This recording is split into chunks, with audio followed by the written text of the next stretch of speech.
হয় দেশৰ ৭৯ সংখ্যক স্বাধীনতা দিৱসলৈ মাজত মাত্ৰ এটা দিন বাকী থকা অৱস্থাত শিৱসাগৰত জিলা প্ৰশাসনৰ উদ্যোগত ভিন্ন কাৰ্যসূচী ৰূপায়ণ কৰা হৈছে আৰু আজি এই মুহূৰ্তত মাজত এটা দিন স্বাধীনতা দিৱসলৈ বাকী থকা অৱস্থাত শিৱসাগৰ জিলা প্ৰশাসনৰ উদ্যোগত জ্যেষ্ঠ নাগৰিকসকলৰ মাজত খোজ কঢ়া প্ৰতিযোগিতা অনুষ্ঠিত কৰা হৈছে। মই দেখুৱাইছোঁ কাহিলী পুৱাতে এইসকল ৭০-৮০ ঊৰ্ধৰ জ্যেষ্ঠ নাগৰিক আহি শিৱসাগৰৰ ঐতিহাসিক বৰপুখুৰী পাৰত অৱস্থান কৰিছেহি আৰু তেওঁলোকে কেইটামান ক্ষণৰ পিছতে খোজ কঢ়া প্ৰতিযোগিতাত অংশগ্ৰহণ কৰিব আৰু এই মুহূৰ্তত একত্ৰিত হৈছে। মই আপোনালোকৰ পৰা জানিব বিচাৰিম আচলতে এই যি প্ৰতিযোগিতা কেনেধৰণে আয়োজন কৰা হৈছে আৰু কি ক'ব এই সন্দৰ্ভত। এইবাৰ আচলতে ভাৰতৰ স্বাধীনতাৰ ৭৯ বছৰ ৭৯তম স্বাধীনতা দিৱসত এইবাৰ প্ৰথমবাৰৰ বাবে অসম জ্যেষ্ঠ নাগৰিক সন্মিলনৰ শিৱসাগৰ জিলা সমিতিৰ অনুৰোধত শিৱসাগৰ জিলা প্ৰশাসনে প্ৰথমবাৰৰ বাবে জ্যেষ্ঠ নাগৰিকসকলৰ এটা খোজ কঢ়া প্ৰতিযোগিতাৰ আয়োজন কৰিছে।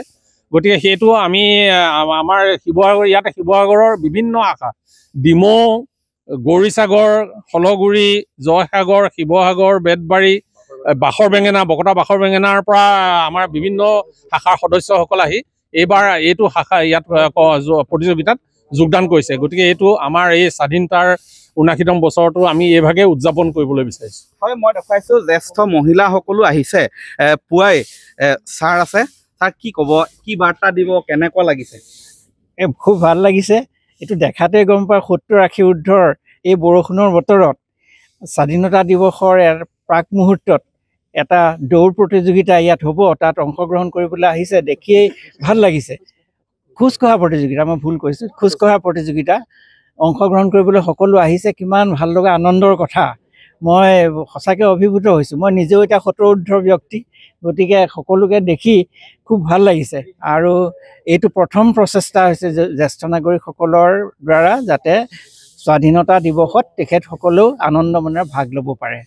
যিটো আচলতে উৎসাহ দেখিছোঁ যুৱককো পিছ পেলাই দিব, বাইদেউ কেনেকুৱা কি ক'ব? মই অভিভূত হৈ পৰিছোঁ। আচলতে সকলোৱে মানে এই উদ্যমক আমি আঁকোৱালি লৈ আমি সকলোৱে আগবাঢ়ি যোৱাৰ এটা প্ৰচেষ্টা চলাইছোঁ। আমি নিজেই আমাৰ উঠি অহা প্ৰজন্মকো এই আদৰ্শ দেখুৱাবলৈ আমি সক্ষম হৈছোঁ। কি ক'ব? ধন্যবাদ।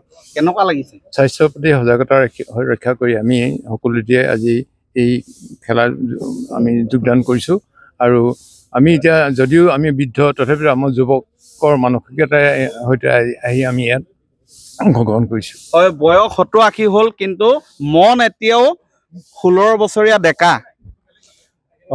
ধন্যবাদ। আচলতে আমি ৬০ৰ পৰা ৬০ৰ ঊৰ্ধৰ যিসকল জ্যেষ্ঠ নাগৰিক আছে তেখেতলোকে একত্ৰিত হৈ আজি প্ৰগ্ৰেমটোত অংশগ্ৰহণ কৰিছে। বয়সটো কোনো ডাঙৰ কথা নহয়, পাৰ্টিচিপেশ্যনটো খুব মানে ইম্পৰ্টেণ্ট কথা।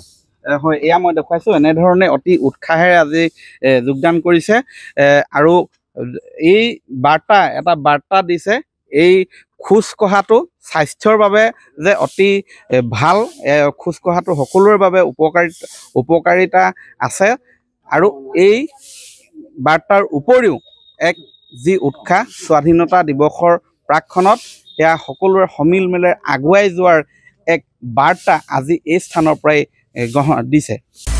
আপুনি বিচৰা বাতৰি পাব কেৱল নিউজ 18 এপত। নিউজ 18 এপ ডাউনলোড কৰিবলৈ স্কেন কৰক এই QR কোড। গুগল প্লে ষ্টৰতো পাব এই নিউজ 18 এপ।